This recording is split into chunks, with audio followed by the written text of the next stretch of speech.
Hello दोस्तों, उम्मीद करता हूँ कि आप सब खैरियत से होंगे। आज की वीडियो का मुद्दा है बांग्लादेश में होने वाला एहतजाज। यह एहतजाज क्यों शुरू हुआ, इस एहतजाज की क्या वजूहात थीं और ये एहतजाज किस मोड़ मुड़ रहा है, इन तमाम तर सवालों का जवाब ढूंढने की कोशिश करते हैं।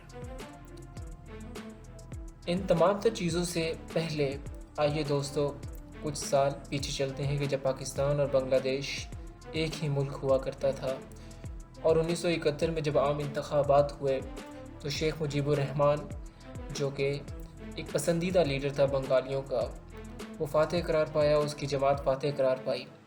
लेकिन तब के आर्मी चीफ को ये बात पसंद ना आई कि मुल्क की भागदौड़ शेख मुजीबुर रहमान को सुपुर्द कर दी जाए।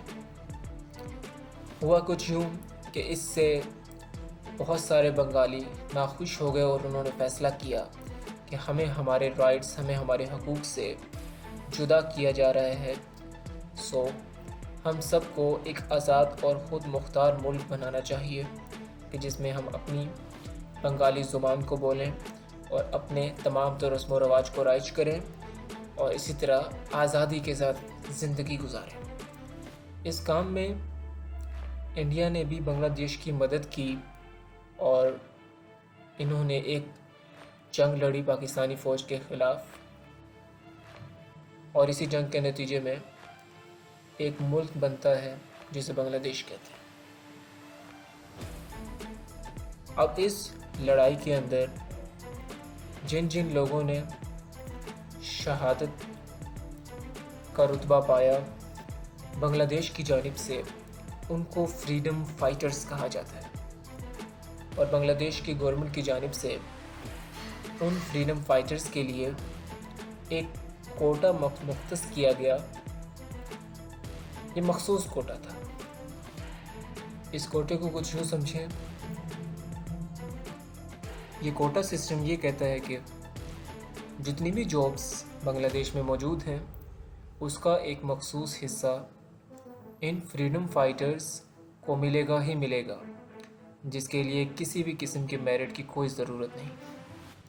पहले तो ये कोटा सिर्फ उन्हीं फ्रीडम फाइटर्स के लिए था कि जिन्होंने उस जंग में हिस्सा लिया था, लेकिन with the passage of time इस कोटे को एक्सटेंड कर दिया गया और कहा गया कि उन तमाम तर फ्रीडम फाइटर्स के डिसेंडेंट्स के लिए भी ये कानून लागू होता है, यानी उनके आने वाली नस्लें भी इस कानून से, इस कोटे से मुस्तफ़ीद हो सकेंगी।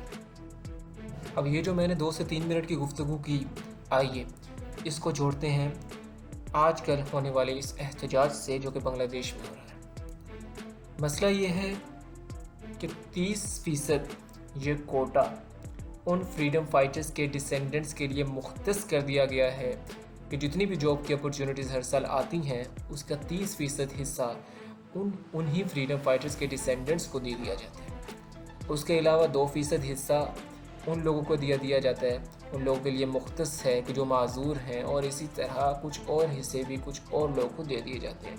तो ये कुल मिला के 55 से 56% कोटा बन जाता है और पीछे 44 से 46% जस्ट कोटा रह जाता है उन लोगों के लिए, बाकी तमाम तो नौजवानों के लिए। अगर मैं आपको आसान अल्फाज में बताऊं तो अगर 100 जॉब्स हर साल बांग्लादेश में आती हैं तो उसमें से 55 से 56% या 55 से 56 जॉब्स मुख्तस है कि वो इन्हीं मखसूस लोगों को मिलेंगी।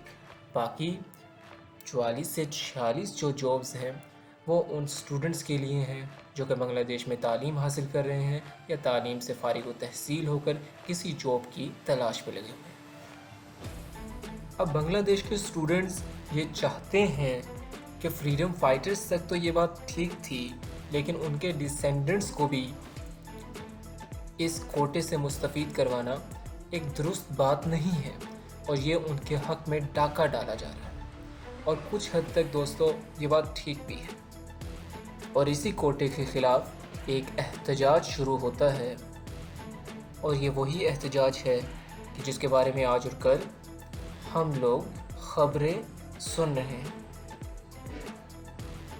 शुरू में ये एहतजाज बहुत ही पीसफुल तरीके से शुरू हुआ।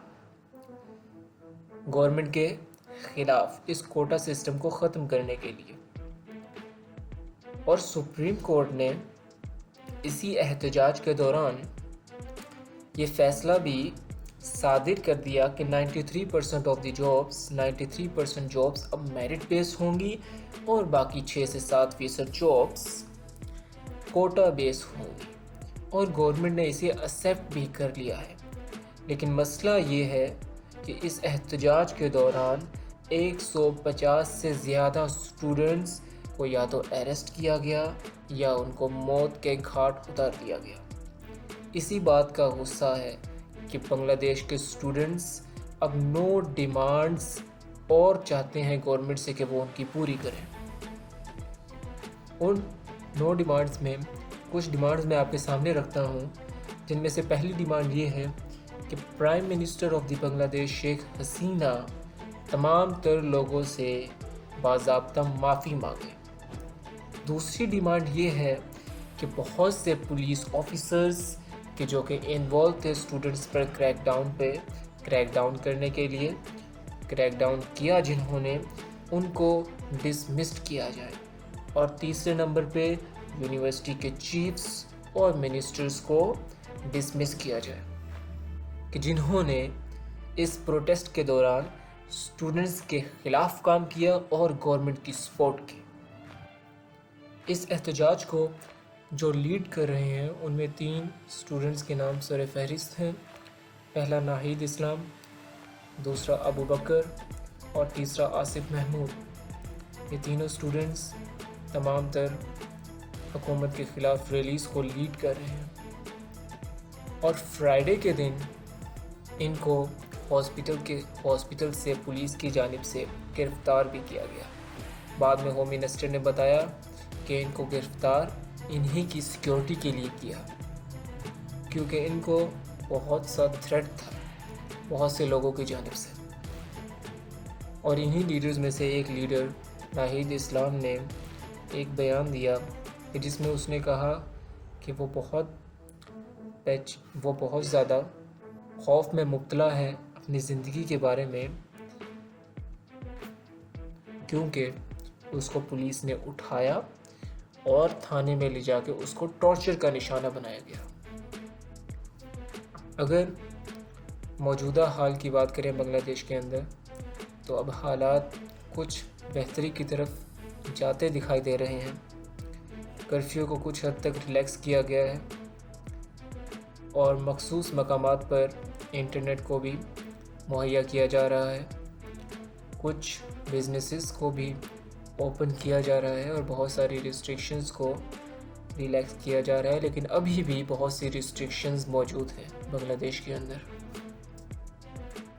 اور دوستوں میں آپ کو یہ بھی بتاتا چلوں کہ اس پروٹیسٹ کی وجہ سے بنگلہ دیش کی اکانومی کو بہت سی مشکلات کا سامنا کرنا پڑا، اور آپ کو یہ بھی واضح رہے کہ ان کی اکانومی پہلے ہی بہت زیادہ انفلیشن اور ان امپلائمنٹ کا شکار ہے۔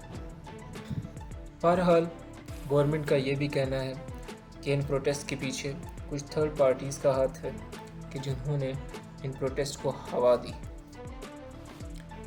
دوستو، اسٹوڈنٹس کسی بھی کنٹری کی اکانومی کے لیے ایک مین رول پلے کرتے ہیں۔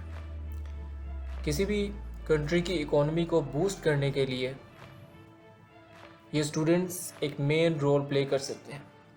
سو اگر کسی بھی کنٹری کی گورنمنٹ کے سامنے اسٹوڈنٹس کی جانب سے کچھ مطالبات رکھے جائیں، سو گورنمنٹ کو چاہیے کہ ان مطالبات کو سنیں، ان مطالبات کو پورا کریں، اور ملک کی اکانومی میں ان تمام تر اسٹوڈنٹس کو اپنا حصہ ڈالنے کا موقع دیں۔ دوستو، آخر پہ آپ سب سے درخواست کروں گا کہ اس چینل کو سبسکرائب کریں اور مجھے موٹیویٹ کریں۔ Wish you all the best. Thanks to all of you.